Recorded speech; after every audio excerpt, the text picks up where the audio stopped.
ಬೆಳಗಾವಿ ವಿಚಾರದಲ್ಲಿ ಸಚಿವೆ ಲಕ್ಷ್ಮೀ ಹೆಬ್ಬಾಳ್ಕರ್ ಆಡಿದ ಮಾತು ರಾಜ್ಯದಲ್ಲಿ ಕೋಲಾಹಲವನ್ನೇ ಎಬ್ಬಿಸಿಬಿಟ್ಟಿದೆ. ಸ್ವಾತಂತ್ರ್ಯ ಪೂರ್ವದಲ್ಲಿ ಬೆಳಗಾವಿ ಮಹಾರಾಷ್ಟ್ರದಲ್ಲಿತ್ತು ಅಂತ ನೀಡಿರುವ ಹೇಳಿಕೆ ಕನ್ನಡಿಗರನ್ನ ಕೆರಳಿಸಿದೆ.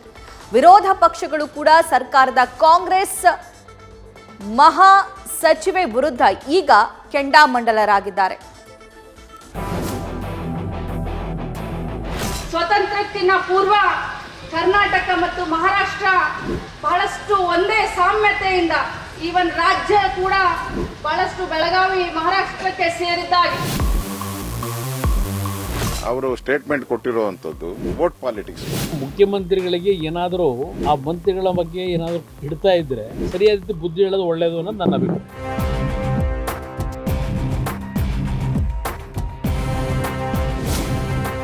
ಮೈಸೂರು ಹೆಸರಿನಿಂದ ಕರೆಯಲಾಗ್ತಿದ್ದ ನಮ್ಮ ರಾಜ್ಯಕ್ಕೆ ಕರ್ನಾಟಕ ಎಂದು ನಾಮಕರಣ ಮಾಡಿ 50 ವರ್ಷಗಳಾಗಿವೆ. ಅದರ ಸವಿನೆನಪಿಗಾಗಿ ರಾಜ್ಯ ಕಾಂಗ್ರೆಸ್ ಸರ್ಕಾರ 1 ವರ್ಷದವರೆಗೆ ಸುವರ್ಣ ಸಂಭ್ರಮ ಆಚರಿಸುತ್ತಿದೆ. ಆದ್ರೆ ಅದೇ ಕಾಂಗ್ರೆಸ್ ಸರ್ಕಾರದ ಮಹಾಸಚಿವೆ ಲಕ್ಷ್ಮೀ ಹೆಬ್ಬಾಳ್ಕರ್ ಆಡಿರುವ ಮಾತು ಕನ್ನಡಿಗರ ತಾಳ್ಮೆಯನ್ನ ಕೆರಳಿಸಿದೆ. ವಿಪಕ್ಷಗಳು ಕೂಡ ಸರ್ಕಾರದ ವಿರುದ್ಧ ಕೆರಳಿ ಕೆಂಡಮಂಡಲವಾಗಿವೆ. ಸ್ವಾತಂತ್ರ್ಯ ಪೂರ್ವದಲ್ಲಿ ಬೆಳಗಾವಿ ಮಹಾರಾಷ್ಟ್ರಕ್ಕೆ ಸೇರಿತ್ತು. ವಿವಾದ ಸೃಷ್ಟಿಸಿದ ಮಹಿಳಾ ಸಚಿವೆ ಲಕ್ಷ್ಮೀ ಹೆಬ್ಬಾಳ್ಕರ್ ಮಾತು.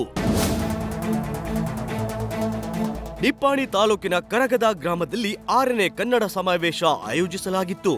ಇದರಲ್ಲಿ ಭಾಗಿಯಾಗಿದ್ದ ಸಚಿವೆ ಲಕ್ಷ್ಮೀ ಹೆಬ್ಬಾಳ್ಕರ್ ಅವರು ಕನ್ನಡದ ನಾಡು ನುಡಿ ಬಗ್ಗೆ ಮಾತನಾಡುವ ಭರದಲ್ಲಿ ವಿವಾದಾತ್ಮಕ ಹೇಳಿಕೆ ನೀಡಿದ್ದಾರೆ. ಸ್ವಾತಂತ್ರ್ಯ ಪೂರ್ವದಲ್ಲಿ ಬೆಳಗಾವಿ ಮಹಾರಾಷ್ಟ್ರಕ್ಕೆ ಸೇರಿತ್ತು ಎಂಬ ಹೇಳಿಕೆ ನೀಡಿದ್ದು ಸದ್ಯ ರಾಜ್ಯ ರಾಜಕೀಯದಲ್ಲಿ ಕೋಲಾಹಲವನ್ನೇ ಎಬ್ಬಿಸಿದೆ. ಆದ್ರೆ ಒಂದು ಮಾತನ್ನ ಹೇಳಲಿಕ್ಕೆ ಬಯಸ್ತೇನೆ, ಸ್ವಾತಂತ್ರ್ಯಕ್ಕಿಂತ ಪೂರ್ವ ಕರ್ನಾಟಕ ಮತ್ತು ಮಹಾರಾಷ್ಟ್ರ ಬಹಳಷ್ಟು ಒಂದೇ ಸಾಮ್ಯತೆಯಿಂದ ಈವನ್ ರಾಜ್ಯ ಕೂಡ ಬಹಳಷ್ಟು ಬೆಳಗಾವಿ ಮಹಾರಾಷ್ಟ್ರಕ್ಕೆ ಸೇರಿದ್ದಾಗಿ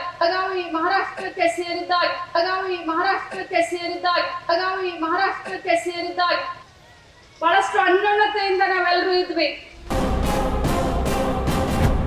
ಲಕ್ಷ್ಮೀ ಹೆಬ್ಬಾಳ್ಕರ್ ಹೇಳಿಕೆಗೆ ಎಲ್ಲೆಡೆ ಆಕ್ರೋಶ. ಸಚಿವೆ ಲಕ್ಷ್ಮೀ ಹೆಬ್ಬಾಳ್ಕರ್ ಅವರ ವಿವಾದಾತ್ಮಕ ಹೇಳಿಕೆ ಮಾಧ್ಯಮಗಳಲ್ಲಿ ಬಿತ್ತರವಾಗ್ತಿದ್ದಂತೆ ಎಲ್ಲೆಡೆ ಖಂಡನೆ ವ್ಯಕ್ತವಾಗಿದೆ. ವಿವಿಧ ಕನ್ನಡಪರ ಸಂಘಟನೆಗಳು ಆಕ್ರೋಶ ವ್ಯಕ್ತಪಡಿಸಿವೆ. ಬೆಳಗಾವಿಯಲ್ಲಿ ಕರವೇ ಕಾರ್ಯಕರ್ತರು ಸಚಿವೆಯ ಪ್ರತಿಕೃತಿ ದಹಿಸಿ ಆಕ್ರೋಶ ವ್ಯಕ್ತಪಡಿಸಿದ್ರು. ಇನ್ನು ವಿರೋಧ ಪಕ್ಷಗಳು ಲಕ್ಷ್ಮೀ ಹೆಬ್ಬಾಳ್ಕರ್ ರನ್ನು ತರಾಟೆಗೆ ತೆಗೆದುಕೊಂಡಿವೆ. ಈ ಕಾಂಗ್ರೆಸ್ನವರ ಮನಸ್ಥಿತಿ ಆಗಿದೆ ಅಂತ ಹೇಳಿದ್ರೆ ಕಾಶ್ಮೀರವೂ ಕೂಡ ಪಾಕಿಸ್ತಾನಕ್ಕೆ ಸೇರಿತ್ತು ಅಂತ ಹೇಳ್ತಕ್ಕಂಥ ಮಾತುಗಳೇನು ದೂರ ಇಲ್ಲ. ತಕ್ಷಣ ಅವರ ಮಾತನ್ನು ವಾಪಸ್ ತಗೊಳ್ಬೇಕು.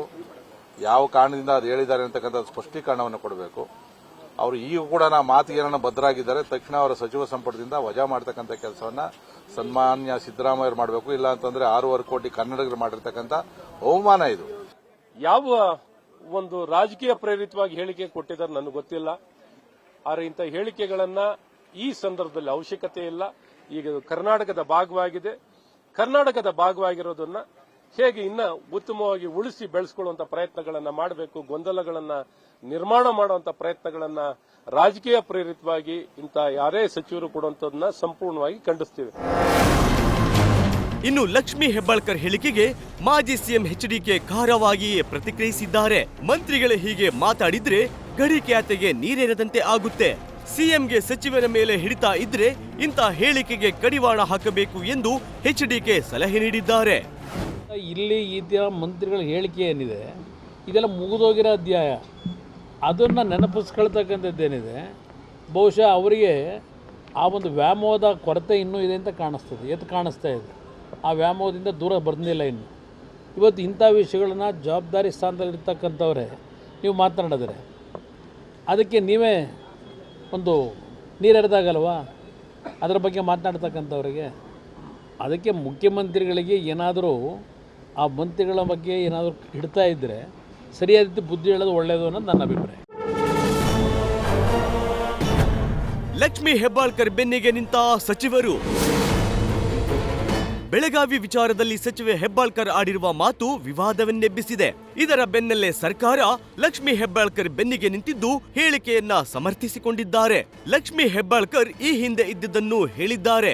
ಅದರಲ್ಲಿ ತಪ್ಪೇನಿದೆ ಎಂದು ಎಂಬಿ ಪಾಟೀಲ್ ಸಮರ್ಥಿಸಿಕೊಂಡಿದ್ದಾರೆ. ಆದರೆ ಸಚಿವ ಎಚ್.ಕೆ. ಪಾಟೀಲ್ ವಿರೋಧ ವ್ಯಕ್ತಪಡಿಸಿದ್ದಾರೆ. ಬೆಳಗಾವಿ ಎಂದೆಂದಿಗೂ ಕರ್ನಾಟಕದ್ದೇ, ಕನ್ನಡಿಗರದೇ. ಅದು ಹಿಂದೂ ಸೇರಿಲ್ಲ, ಮುಂದು ಕರ್ನಾಟಕದ್ದೇ ಆಯಿತು. ಆ ರೀತಿ ಇದಕ್ಕೆ ಕಲ್ಪನೆ ಕೊಡುವಂಥ ಸಾಧ್ಯ. ಅವರು ಬೇರೆ ಏನಾದರೂ ಹೇಳಿದ್ರೆ ಮಾತು ಬೇರೆ ಇದೆ. ಇದ್ದದ್ದು ಸ್ಥಿತಿಯನ್ನು ಹೇಳಿದ್ದಾರೆ. ಬೆಳಗಾಂ, ಧಾರವಾಡ, ಬಿಜಾಪುರ ಅಂದರೆ 4 ಅವಾಗ ಈಗ ಹೊಡೆದ 5-6 ಜಿಲ್ಲೆಗೆ ಬಿಜಾಪುರ, ಬೆಳಗಾಂ, ಧಾರವಾಡ, ಕಾರವಾರ, ಈಗ ಬಾಗಲಕೋಟೆ, ಹಾವೇರಿ, ಗದಗ ಹೆಚ್ಚಿಗಾಗಿದ್ದಾವೆ. ಅದೇನೇ ಇರ್ಲಿ, ಬೆಳಗಾವಿ ವಿಚಾರದಲ್ಲಿ ಮಹಾರಾಷ್ಟ್ರ ಪದೇ ಪದೇ ಖ್ಯಾತೆಯನ್ನು ತೆಗೆಯುತ್ತಿದೆ. ಆದ್ರೀಗ ಸರ್ಕಾರದ ಸಚಿವರೇ ಇಂಥ ಹೇಳಿಕೆಯನ್ನ ನೀಡಿದ್ರೆ ಮಹಾರಾಷ್ಟ್ರಕ್ಕೆ ತಾವೇ ದಾರಿ ಮಾಡಿಕೊಟ್ಟಂತೆ ಆಗುತ್ತೆ. ಇನ್ಮೇಲಾದ್ರೂ ನಾಡಿನ ನೆಲ ಜಲದ ವಿಚಾರದಲ್ಲಿ ಎಚ್ಚರಿಕೆಯಿಂದ ಮಾತನಾಡಬೇಕು. ಇಲ್ಲದಿದ್ರೆ ಕನ್ನಡಿಗರು ತಕ್ಕ ಪಾಠ ಕಲಿಸುತ್ತಾರೆ. News first bureau. News first ನಿರ್ಭೀತಿಯಿಂದ ನಿಮ್ಮ ಪರವಾಗಿ.